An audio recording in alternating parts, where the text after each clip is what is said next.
Bem-vindos de volta ao canal, pessoal. Muito obrigado por estarem aqui comigo hoje. Fico muito feliz que vocês estejam aqui. Meu último vídeo sobre os problemas econômicos do Japão foi muito bem. Vocês demonstraram bastante interesse naquele vídeo e eu agradeço de verdade. Então, pensei em trazer mais uma atualização e já adianto que não tenho boas notícias, mas mesmo assim vale a pena a gente conversar sobre isso. Como vocês sabem, se acompanham meus vídeos, eu falo sobre esse assunto com frequência. O Japão é considerado uma das maiores anomalias financeiras da história moderna. O país acumulou a maior dívida pública do mundo desenvolvido, que é mais do que o dobro do tamanho de toda a sua economia. Mesmo assim, investidores do mundo inteiro continuam emprestando dinheiro a Tóquio com taxas de juros praticamente zero.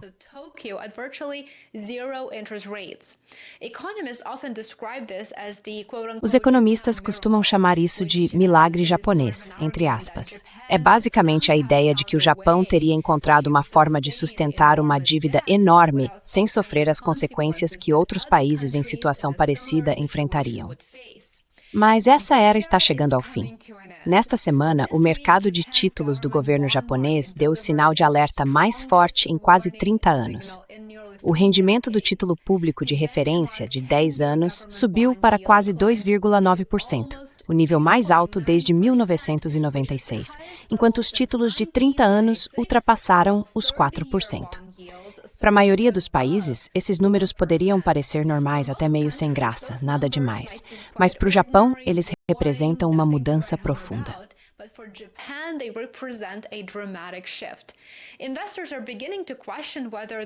Os investidores começaram a questionar se a economia mais endividada entre as grandes potências do mundo consegue mesmo continuar se financiando, já que o custo dos empréstimos não para de subir. E essa resposta importa muito além do Japão. Aliás, porque o sistema financeiro japonês está profundamente ligado aos mercados globais, inclusive ao dos Estados Unidos. Depois do colapso da bolha de ativos no começo dos anos 90, o Japão passou décadas enfrentando deflação, crescimento fraco e salários estagnados. Para tentar reanimar a economia, o Banco do Japão lançou um dos experimentos monetários mais agressivos da história. Reduziu as taxas de juros para abaixo de zero e comprou quantidades enormes de títulos do governo por meio de afrouxamento quantitativo, até chegar a possuir mais da metade de todo o mercado de títulos públicos do país.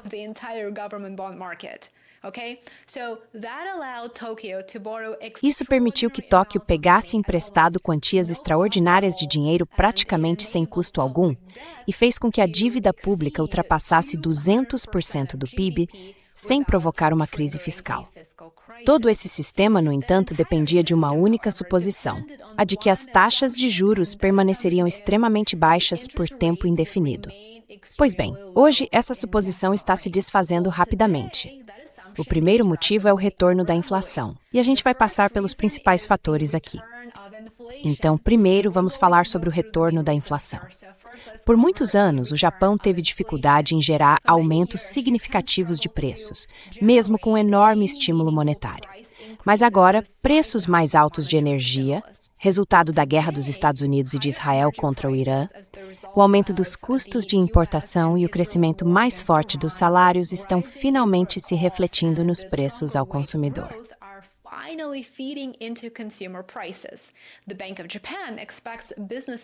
O Banco do Japão espera que as empresas continuem aumentando os preços, e isso indica que a inflação pode acabar sendo mais persistente do que os formuladores de política imaginavam no começo. À medida que as expectativas de inflação sobem no Japão, os investidores naturalmente passam a exigir rendimentos maiores para preservar o poder de compra dos seus investimentos. Ou seja, eles vão querer mais retorno pelo dinheiro que aplicam. Agora, a segunda preocupação é a política fiscal do Japão. A primeira-ministra Sanae Takaichi propôs um enorme programa de gastos de longo prazo, no valor de cerca de 340 trilhões de ienes, o equivalente a mais ou menos 2,3 trilhões de dólares, distribuídos ao longo dos próximos 14 anos. Os defensores dizem que esses investimentos são essenciais para fortalecer a economia japonesa, a infraestrutura do país e também a segurança nacional. its infrastructure and national security. Now, bond investors don't really agree. Agora, os investidores em títulos não concordam muito com essa posição. Eles querem saber quem vai financiar esse gasto extra, já que o país já tem a maior dívida entre as economias desenvolvidas. Quem vai pagar por isso? Bom, cada aumento no endividamento fica muito mais caro quando as taxas de juros começam a subir, e os especialistas entendem bem isso. Talvez a maior preocupação seja a credibilidade do próprio Banco do Japão. No mês passado, o Banco Central elevou sua taxa básica de juros para 1%, dando continuidade à sua saída gradual de décadas de política monetária extremamente flexível. Mesmo assim, muitos investidores acham que o Banco do Japão continua cauteloso demais e corre o risco de deixar a inflação acelerar.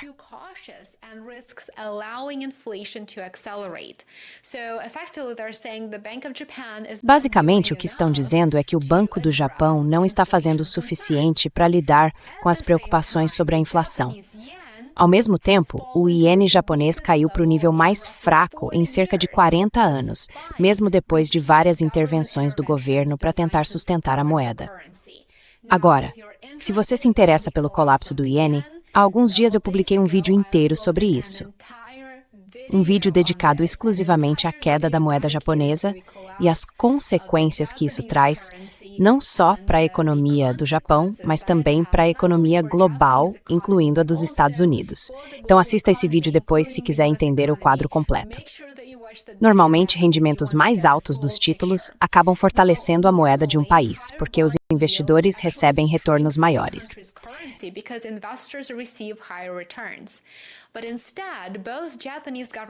Mas, desta vez, tanto os títulos do governo japonês quanto o iene enfraqueceram ao mesmo tempo, o que é algo bem incomum.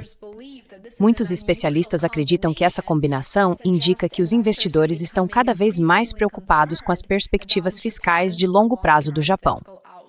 Esses acontecimentos que eu acabei de mencionar, de forma bem resumida, reacenderam o medo do que os economistas chamam de dominância fiscal. Isso acontece quando a dívida do governo fica tão grande que o Banco Central hesita em aumentar os juros, porque isso elevaria muito o custo de financiamento do governo. Em vez de se concentrar apenas em controlar a inflação, os formuladores de política econômica podem sentir pressão para manter os juros artificialmente baixos, o que, por sua vez, permitiria que a inflação reduzisse o valor real da dívida pública ao longo do tempo.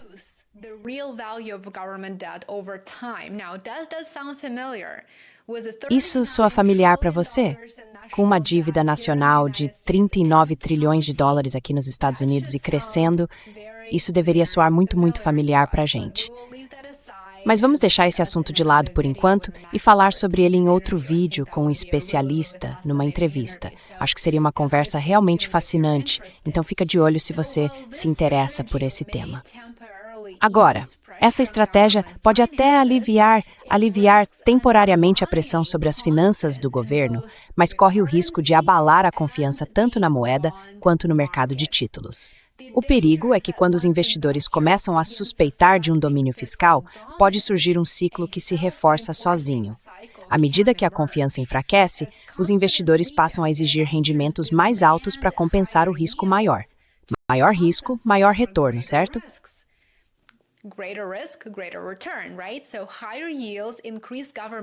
Rendimentos mais altos aumentam os pagamentos de juros do governo, pioram as contas públicas e exigem ainda mais endividamento. Esse cenário em deterioração eleva ainda mais o custo de tomar dinheiro emprestado e cria o que muitos economistas chamam de um ciclo vicioso. Vários estrategistas de mercado agora acreditam que, se o rendimento do título do governo japonês de 10 anos passar de 3%, e tudo indica que está a caminho disso, os investidores podem começar a questionar seriamente a sustentabilidade da dívida de longo prazo do país. As implicações vão muito além do Japão, claro. E lembre-se, tudo isso tem muito a ver com sentimento, certo? Os mercados são movidos em grande parte por sentimento. Então, se os investidores começarem a se perguntar se o Japão realmente consegue lidar com essa situação, isso já é um sinal muito ruim. it is already a really, really bad sign. So the implications extend far beyond Japan. Então as implicações vão muito além do Japão, claro. Os fundos de pensão, as seguradoras e as instituições financeiras japonesas juntos possuem trilhões de dólares em ativos no exterior, incluindo uma das maiores participações do mundo em títulos do Tesouro dos Estados Unidos. Por muitas décadas, os investidores japoneses buscaram retornos mais altos fora do país, porque os rendimentos dos títulos domésticos eram praticamente zero. Se os rendimentos dos títulos do governo japonês continuarem subindo, esses investidores podem começar a vender ativos estrangeiros e trazer o dinheiro de volta para o Japão. Isso significaria vender títulos do Tesouro americano, títulos de governos europeus e outros investimentos no exterior, o que colocaria pressão de alta sobre os custos de empréstimo nos mercados globais.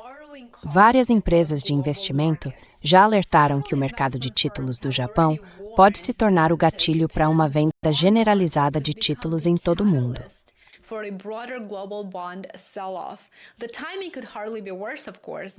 O momento não poderia ser pior, claro. Os governos do mundo desenvolvido já estão carregando níveis de endividamento historicamente altos. Aliás, eu tive recentemente uma entrevista com o economista Michael Hudson e a gente falou justamente sobre o peso da dívida e como isso afeta a economia global. Foi uma conversa fascinante, aprendi muito. Vou deixar o link aqui embaixo, caso você queira ver. Os Estados Unidos, por exemplo, continuam operando com déficits de trilhões de dólares. Os governos europeus estão aumentando fortemente seus gastos militares e os preços mais altos da energia continuam gerando pressão inflacionária. Se os investidores começarem a exigir rendimentos bem mais altos em todos os lugares, os governos do mundo inteiro podem enfrentar um aumento rápido nos custos de serviço da dívida. Isso que mais sobre a expressão que as peças públicas que nesse espírito que acabaria de desacelerar o crescimento econômico.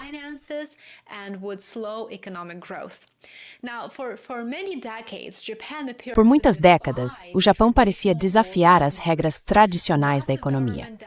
Uma dívida pública enorme convivia com taxas de juros quase zero, o que levava os formuladores de política a acreditar que o país poderia continuar se endividando quase indefinidamente, sem grandes consequências. Mas hoje, a gente vê que o mercado de títulos está mandando uma mensagem bem diferente. A inflação voltou. As taxas de juros estão subindo. Os investidores estão questionando a política fiscal e a confiança na dívida japonesa começa a enfraquecer. O maior experimento de dívida soberana do mundo está entrando numa fase totalmente nova. Está entrando em território desconhecido. A questão agora já não é mais se o Japão pode continuar tomando empréstimos. Na verdade, a pergunta real é: quantos investidores vão exigir antes de estarem dispostos a emprestar?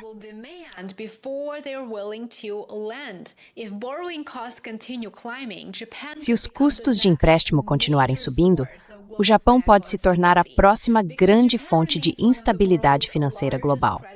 Como o país ainda é um dos maiores credores do mundo e um dos principais detentores estrangeiros de títulos do Tesouro dos Estados Unidos, esses acontecimentos são realmente muito, muito importantes e não vão ficar restritos a Tóquio. Eles vão remodelar os mercados financeiros de Nova York a Londres e além. O mercado de títulos já deu o seu aviso e eu falei sobre isso de forma bem breve. Agora, o mundo está observando para ver se o Japão vai conseguir conduzir essa transição histórica ou se isso vai marcar o início da próxima crise global da dívida. Fique ligado, eu vou continuar trazendo atualizações no YouTube, no Substack e no Patreon. Aproveite o resto do seu dia e espero te ver aqui amanhã. Cuide-se.